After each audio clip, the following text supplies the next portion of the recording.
Okay, it is a rather wet and cloudy morning this morning in Sitka, Alaska, but that is okay because we are driving down to the harbor and we are going to be getting aboard the very warm and dry Cat Daddy to embark on a multi-day journey of Southeast Alaska's waters.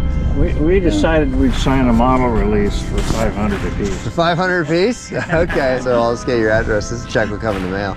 I figured that. All right, perfect. The captain in charge of this epic tour is Neil McDermott. So let's meet him. All right, I am rolling. Hi, my name is Neil McDermott. I own a Whales Song Expeditions here in beautiful Sitka, Alaska, and we do marine wildlife tours and marine wildlife photography tours. We do hourly tours all the way up to 13-day tours.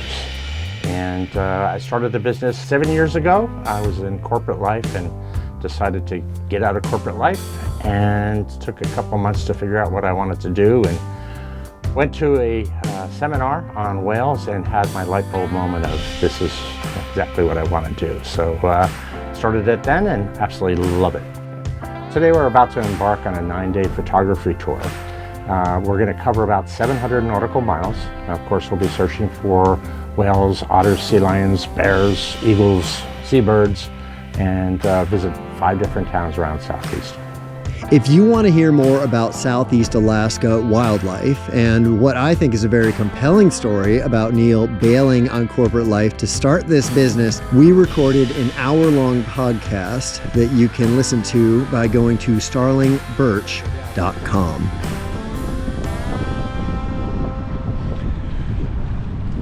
So we headed north out of Sitka and wound up in Peril Strait.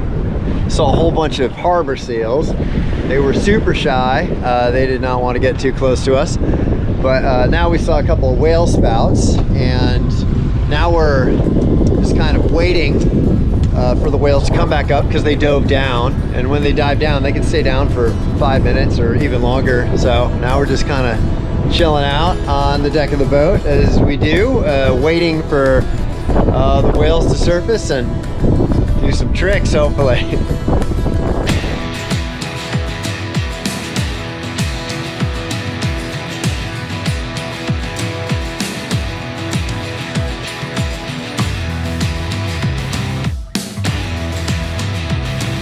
That was a decently close sighting, huh? 50, 60 feet away. They came right at us. Yeah. Oh. Bubble net.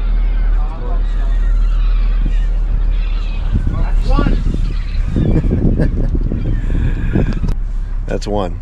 One bubble net. Oh. Right behind us, right behind us.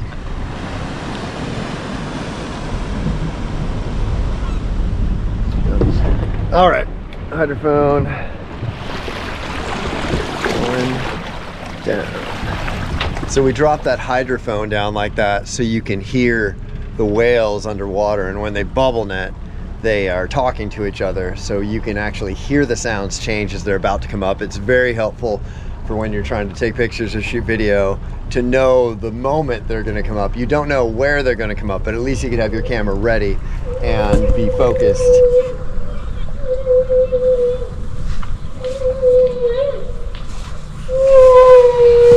Close. Coming up right now, guys. Behind us to the right. Oh. Fooled us. We'll have some opportunity. Wrong side of the boat.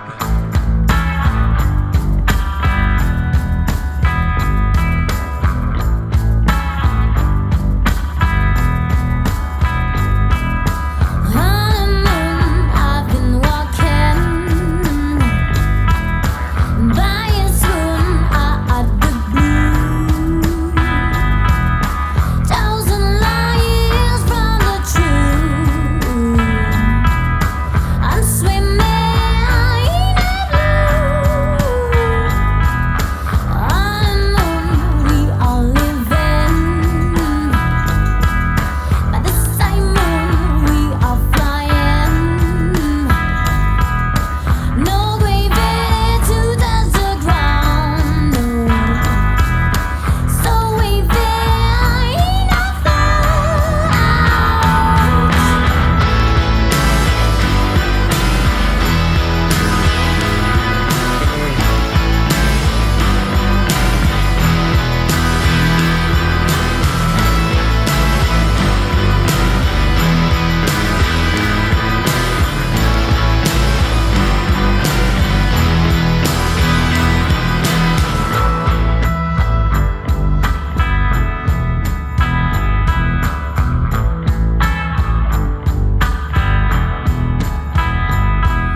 That's, yeah, that's definitely closest I've seen.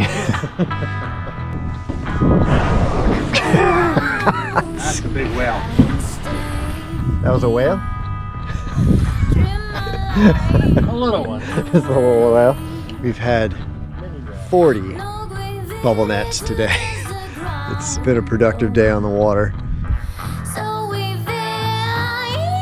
And then, you know, there's these other magic moments where you get to meet a sea lion named Carl who hangs out and watches the dudes clean fish and crab. And also saw some land otters this morning, also known by a name that we don't really say. It starts with a K.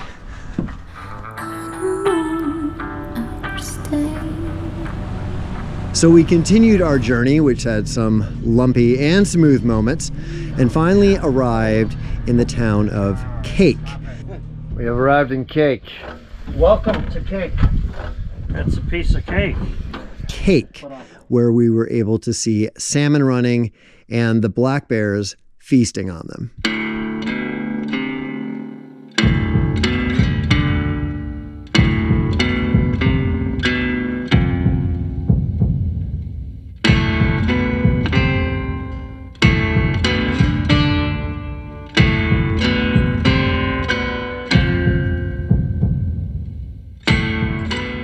Petersburg was our next stop, and on the way there we found some very calm water and got to see many more humpback whales. 91 whales.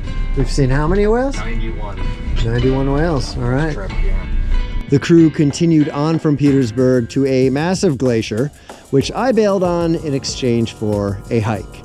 But after hearing their stories and seeing their pictures, I have determined I must find my way back out to that glacier sometime in the near future. And the last stop on the way back to Sitka was Hidden Falls Cove, where we witnessed brown bears fishing for salmon and eating them and teaching their cubs how to fish and scolding their cubs for trying to steal their fish. This trip went very well.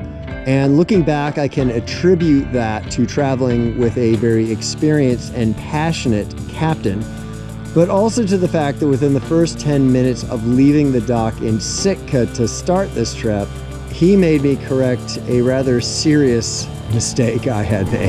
You're not supposed to bring bananas on a boat. Neil told me that I must do this now.